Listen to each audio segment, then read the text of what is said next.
Este miércoles 133 cardenales iniciarán la primera votación en la Capilla Sixtina para elegir al nuevo Papa.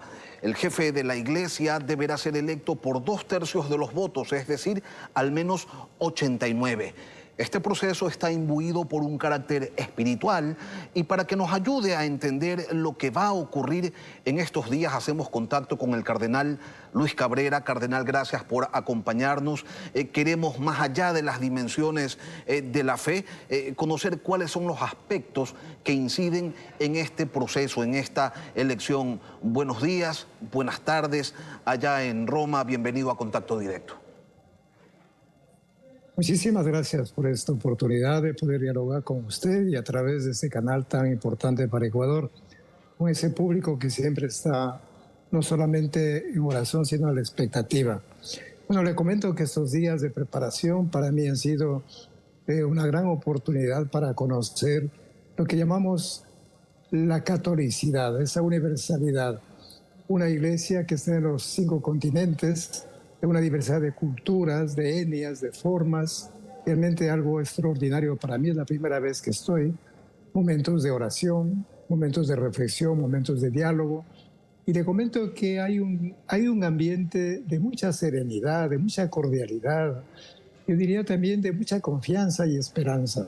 Es en ese ambiente que nos hemos estado preparando y, como ha dicho usted muy bien, pues entramos ya a este tiempo privilegiado que llamamos el cónclave, justamente, que es el estar en un encerramiento, que me permito también de paso decir, no se trata de guardar un secretismo, algo misterioso, algo enigmático que pueda llamar la atención, es simplemente crear un espacio de silencio para captar mejor esa voz del Espíritu Santo, momentos también de soledad para descubrir una presencia del Señor, de tal manera que el voto sea pensado, sea consciente, sea responsable. De tal manera que... A propósito de esa responsabilidad, cardenal, cuando se va a elegir un papa, ¿cuáles son los aspectos que valoran los cardenales antes de emitir su voto? ¿Qué es lo que se sopesa? Bueno, nosotros acá lo que hemos hecho en estos días, en estas jornadas, es justamente escucharnos. Yo creo que escuchar ese perfil del nuevo Papa, que al final yo resumiría en una palabra, que es la fidelidad. Una fidelidad primero a Cristo, a su Evangelio, esa gran propuesta que Jesús nos está presentando. Después la fidelidad también a una iglesia que no nació ayer, tiene más de 2000 años de historia, de tradición, un patrimonio espiritual, doctrinal maravilloso, y la fidelidad a este tiempo, a esta historia, a este mundo concreto en el que vivimos. Una fidelidad que nos lleva justamente a replantearnos el lenguaje, no solamente las palabras, sino los gestos, las acciones, para que ese evangelio sea conocido, sea valorado y ojalá pues aceptado y asumido por todos. Ahora, dentro del cuerpo cardenalicio hay posturas y sobre qué necesita la Iglesia, sobre cuáles son los aspectos que se deben abordar, los que se deben fortalecer, sobre los cambios que unos y otros consideran deberían implementarse. ¿Cómo lo ponderan ustedes, los cardenales, si nos pudiera comentar sobre aquello? Bueno, aquí se ha subrayado mucho, por un lado, la continuidad, no continuismo, la continuidad, los elementos permanentes que existen en el Evangelio, pero a la vez también la renovación, esa capacidad para ser creativos, ser audaces, para proponer el Evangelio de otras maneras. De hecho, nosotros en el mundo de la vida religiosa hablamos de la fidelidad creativa, una fidelidad a las fuentes, a las raíces, pero a la vez ser creativos, de tal manera que las personas que nos escuchan puedan entrar en un diálogo. De hecho, la palabra diálogo es la que quizás más ha resaltado. Un diálogo intercultural, un diálogo también con los cristianos, un diálogo con las otras religiones del interreligioso, pero más allá del mundo religioso, un diálogo con las personas de diferentes tendencias, no solamente religiosas, sino sociales, políticas, culturales. Entonces yo creo que por ahí va delineándose esa persona que al final continúa con ese camino, en ese camino que Papa Francisco nos ha abierto, ese camino de la escucha. de saber pues ponderar, valorar a las personas y no solamente pues hablar, como estoy haciendo en este momento, digamos, la escucha, luego viene el discernimiento justamente sobre los elementos permanentes y los cambiantes, o entre lo esencial y lo secundario, también elementos que son importantísimos para nosotros, como ya lo mencioné, el nuevo lenguaje, en ese mundo digital en que nos movemos, cómo utilizar estos medios de alta tecnología para que el Evangelio pueda llegar sobre todo a las nuevas generaciones, esas generaciones que a lo mejor no saben más que de este lenguaje que ya lo conoce y que quizás nosotros por tradición, por edad, a lo mejor estamos al margen. De ahí la necesidad entonces de entrar en este mundo para anunciar el Evangelio. Pero esos son, como digo, los lineamientos por donde estamos caminando. Después de un papado como el de Francisco, son tiempos para un papa conservador, para un papa ortodoxo, para un nuevo progresismo, para un papa que no tenga resistencias quizás y que convoque a todas las facciones de la Iglesia. Si pudiéramos continuar definiendo, puliendo ese perfil al que usted ha hecho referencia, cardenal, se lo agradeceríamos mucho. Bueno, nosotros abiertamente hemos analizado esta terminología, estas categorías sociales y políticas en las que se intenta, se pretende a veces encasillar si de izquierda, si de derecha, si conservador, si progresista, si tradicionalista, si reformador. Y vemos que son categorías respetables, por supuesto, pero que nosotros vamos más allá. Es el Evangelio. El Evangelio que tiene otras categorías. Por ejemplo, la categoría de la cercanía, que tanto el Papa Francisco ha insistido.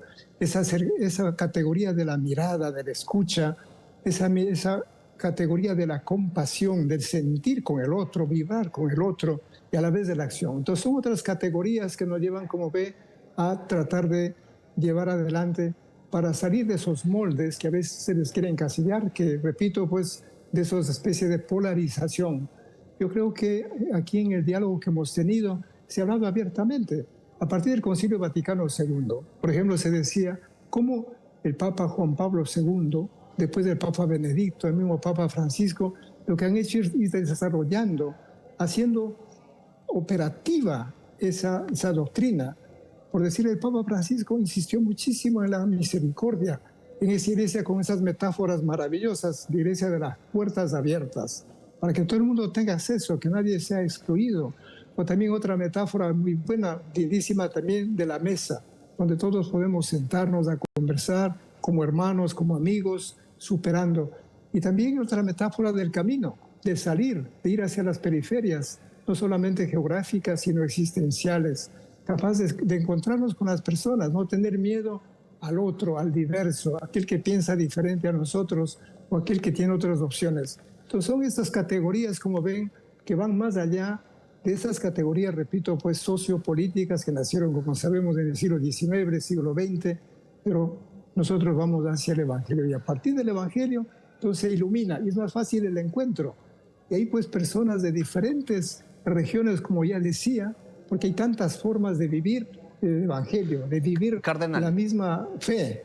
Ahora, estos diálogos que usted reconoce y obviamente se dan, ¿implica también algún tipo de cabildeo? Y se lo pregunto, cardenal, porque, no sé, entre ustedes quizás no se conocen totalmente, no necesariamente saben cómo piensa el otro o cómo gestiona su fe ante su iglesia. Entonces, hay también una suerte de cabildeo, una presentación de quienes son candidatos o de quienes son considerados candidatos dentro de este cuerpo. ¿Cómo se maneja esta situación? Bueno, de hecho, el Papa Francisco, de los 133 electores, él nombró a 108, que prácticamente representamos el 80%, porque a título personal, pues en diciembre apenas del año anterior. Lógicamente que hay esos momentos de encuentro, de diálogo, de conocimiento. Lógicamente, todas estas jornadas, cada uno tuvo la oportunidad, por ejemplo, de hablar por 5 minutos sobre algún tema, algún aspecto, algún acento que veía importante, que considera necesario. ¿De qué habla usted, cardenal? El nuevo Papa. Bueno, nosotros hablamos sobre el Evangelio de la paz, el Evangelio de la misericordia, el Evangelio de la solidaridad, ese evangelio que Jesús nos vino a presentar, donde nosotros, y de una manera muy sintética, yo suelo decir que Jesús nos vino a proponer que nos llamemos hijos de Dios y no que seamos esclavos, que nos descubramos como hermanos, como amigos y no enemigos, que seamos ante todo y sobre todo servidores, no patrones, que seamos buenos administradores y no propietarios, y finalmente que seamos también nosotros auténticos, seamos coherentes, que seamos protagonistas de nuestra vida y no simplemente víctimas. Entonces, un evangelio que es el que yo transmití, he compartido, y así otros hermanos también, ¿no? Se asentó muchísimo sobre el tema de la misión, por ejemplo, la misión que Papa Francisco nos ha recalcado, el estar en camino, en salida, una iglesia sinodal, caminar juntos. Yo creo que eso es importantísimo en este momento. ¿Se generan alianzas regionales quizás a la hora de ir determinando a quién se va a respaldar en esta elección o más bien se vota por un concepto, por una idea? Bueno, más que por conceptos, por ideas, son por personas concretamente. De hecho, por ejemplo, el hecho de estar en ese cónclave, que significa con llave, encerrados, eso nos lleva justamente a pensar, a reflexionar. Ya lo dije al inicio, es respetar profundamente la libertad de cada persona. De tal manera que no estemos como presionados, a lo mejor por intereses ajenos. Presiones pueden venir también del campo social, religioso, inclusive político, o también intereses personales o de grupo. Entonces, digamos, esos son espacios que no permiten ese tipo de cosas. Cardenal, porque más allá del cabileo que usted dice perfectamente, pues hay un elemento que para nosotros es fundamental. Escuchar al Espíritu Santo. ¿El origen, la procedencia del Papa va a tener algún peso en esta elección? Yo creo que no, porque en ese momento, pues, los 133 que estamos ahí, tenemos un solo objetivo: buscar a la persona adecuada, que sea el sucesor de Pedro. Cuando hablamos de adecuada, una persona que responda a las grandes aspiraciones de paz, esas grandes aspiraciones de justicia, de libertad, esa gran aspiración de espiritualidad que esté en el corazón de todos los seres humanos de una u otra manera. Pues yo creo que en ese sentido no es cuestiones de sopesar fuerzas geopolíticas, por ejemplo, o de culturas, o de un continente o de otro continente. Cardenal. Y de ahí la necesidad de esa apertura grande, apoyar a la persona que sea elegida como papa. Quien entra papa sale cardenal, es un dicho tradicional en los cónclaves. Usted no está entre los favoritos, pero sí está entre los elegibles. ¿Ha pensado al respecto? Bueno, y ahí decimos, generalmente la sensación es todos menos yo, por decirlo así, ¿no? Entonces, yo creo que en ese sentido entramos con, ya lo dije al comienzo, con mucha paz, con mucha confianza y con esa esperanza de que es el Espíritu Santo el que nos irá guiando, nos irá orientando, es el que irá indicando los signos de aquella persona que sea elegida por Él, sin quitar de ninguna manera nuestra responsabilidad. Por eso la responsabilidad que nos lleva a orar, a reflexionar, a conversar, a tomar esas decisiones que realmente pues ayuden a esta iglesia a continuar con esa misión que Jesús lo ha encomendado. Cardenal Luis Cabrera, gracias por acompañarnos esta mañana desde Roma. Un saludo y éxitos en su misión. Bueno, un llamado también a las personas, sobre todo a los creyentes, a los cristianos, católicos, a seguir orando para que estemos atentos al clamor del Espíritu Santo que se manifiesta a través de las personas, no solamente aquí en el Vaticano, sino de todo el mundo. Ese clamor, repito, de paz, yo creo que es fundamental en estos momentos tan difíciles, cruciales, pero que Jesús está con nosotros. Gracias a ustedes y un